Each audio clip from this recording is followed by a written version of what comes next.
সাভারে 1868 শ্রমিককে ছাঁটাইয়ের প্রতিবাদে মানববন্ধন কর্মসূচি পালন করছে শ্রমিকরা।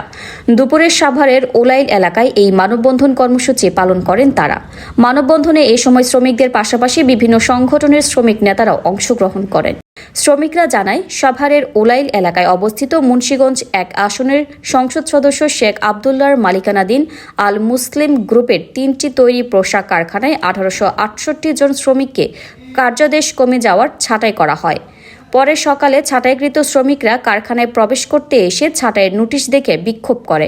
এক পর্যায়ে সেখানে আইনশৃঙ্খলা অবনীত হতে পারে, এজন্য পুলিশের জলকামান ও সাজোয়া যানবাহন মোতায়েন করা হয়।